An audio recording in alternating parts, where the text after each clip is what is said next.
आणि आता बातमीपत्राला सुरुवात करूयात। वैद्यकीय पदवी अभ्यासक्रमांच्या प्रवेशासाठी घेण्यात आलेल्या नीट परीक्षेचा नुकताच निकाल जाहीर झालाय, पण हा निकाल आता वादात सापडलाय। काही राज्यातील विद्यार्थ्यांना ग्रेस मार्क्स दिल्यामुळे महाराष्ट्रातील विद्यार्थी आणि पालकांमध्ये रोष पसरलाय।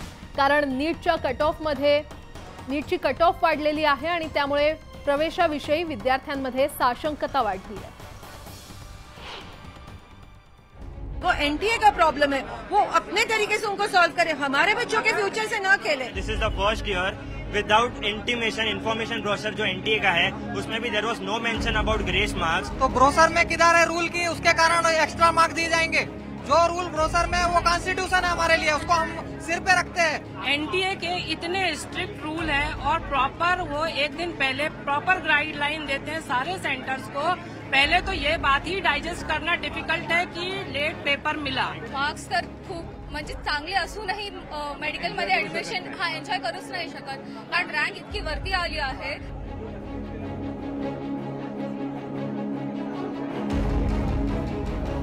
हा आक्रोश आहे वैद्यकीय क्षेत्रात भविष्य घडवण्याचं स्वप्न उराशी बाळगून असलेले विद्यार्थी आणि त्यांच्या पालकांचा।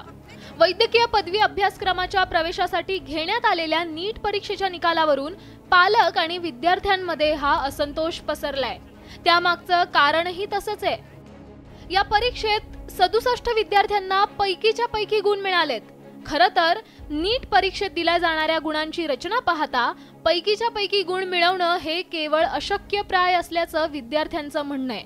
कारण 2019 मध्ये 1, 2020 साली 1, 2021 साली 3, 2022 मध्ये 1 तर 2023 साली 2 विद्यार्थ्यांनी पैकीच्या पैकी गुण मिळवले होते।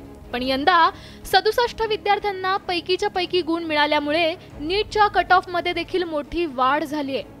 त्यामुळे चांगले गुण मिळवूनही राज्यात प्रवेशाविषयी विद्यार्थी साशंक आहेत।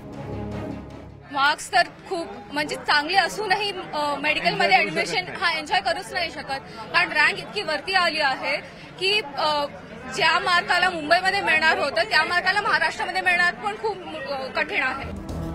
पेपरला उशीर झाल्यामुळे एनटीएनं काही विद्यार्थ्यांना ग्रेस मार्क्स दिलेत। विशेषतः राजस्थान, हरियाणा, दिल्ली आणि छत्तीसगडमधील विद्यार्थ्यांना ग्रेस मार्क्स देण्यात आलेत, पण त्यामुळे महाराष्ट्रातील विद्यार्थ्यांवर अन्याय झालाय। इतने सालों में पेपर लेट होता था बट कभी भी ये लोग ने ग्रेस मार्क्स नहीं दिया। This is the first year without intimation information brochure जो एनटीए का है उसमें भी there was no mention about grace marks. NEET परीक्षा निकालातील घोळाच्या पार्श्वभूमीवर मुंबईतील पालकांनी वैद्यकीय शिक्षण मंत्र्यांची भेट घेतली आहे। तसंच एनटीएच्या चुकीची शिक्षा महाराष्ट्रातील विद्यार्थ्यांना का असा संतप्त सवाल देखील पालकांनी व्यक्त केलाय। बहुत सारे बच्चों को ग्रेस मार्क्स मिले हैं बिकॉज एनटीए की गलती थी कि पेपर लेट स्टार्ट हुआ। अगर एनटीए की गलती है पेपर लेट स्टार्ट हुआ, हाँ कैसे उन्होंने ये डिसाइड किया कि इस बच्चे को इतना ग्रेस मार्क्स 200 मार्क्स तक गए हैं, मतलब बच्चों के 10 मिनट 20 मिनट लेट हुआ है, तो हमारे बच्चे क्यों भुगते? वो एनटीए का प्रॉब्लम है, वो अपने तरीके से उनको सॉल्व करे, हमारे बच्चों के फ्यूचर से ना खेले। ये जो इन लोगों ने बोला है कि टाइम देर से पेपर दिया गया, एनटीए के इतने स्ट्रिक्ट रूल है और प्रॉपर वो एक दिन पहले प्रॉपर गाइडलाइन देते हैं सारे सेंटर्स को। पहले तो ये बात ही डाइजेस्ट करना डिफिकल्ट है कि लेट पेपर मिला। एनटीएच्या ग्रेस मार्क्समुळे राज्यातील विद्यार्थ्यांवर अन्याय झाल्याचं वैद्यकीय शिक्षण मंत्र्यांनी मान्य केलंय। तसंच या प्रकरणी कोर्टात दाद मागणार असल्याचं मुश्रीफ यांनी सांगितलंय।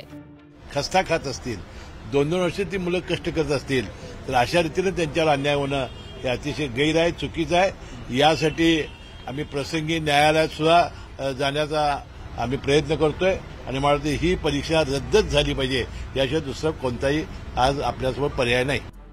यावर्षी देशातील जवळपास 23 लाख विद्यार्थ्यांनी नीटची परीक्षा दिली आहे। त्यापैकी केवळ 6 केंद्रांवर काही समस्या आल्याचं एनटीए महासंचालक सुबोध कुमार यांनी पत्रकार परिषदेत सांगितलंय। ये जो है हर बच्चे का जो है एक अलग उस पर उनकी जो आंसरिंग एफिशिएंसी है ये है, तो इसका जो है सबका एक अलग अलग वो है, इसका सिस्टम जो है जो कोर्ट के ऑर्डर्स में है कि मतलब उसकी आंसरिंग एफिशिएंसी कितनी है, ये कितना है, तो सबका जो ग्रेस मार्क्स है वो अलग होता है। इकडे नीट परीक्षेच्या निकालाविरोधात सुप्रीम कोर्टात 2 याचिका दाखल करण्यात आल्या आहेत। खरं तर यंदाची परीक्षा आधीपासूनच वादात सापडली होती। परीक्षेपूर्वी प्रश्नपत्रिका फुटल्याचा आरोप करण्यात आला होता। विशेष म्हणजे या प्रकरणी कोर्टात दाद मागण्यात आली आहे। आता ग्रेस मार्क्सचा मुद्दा समोर आल्यामुळे नीट परीक्षेविषयी शंकेचं धुकं गडद झालंय। प्रशांत बाग, न्यूज 18 लोकमत।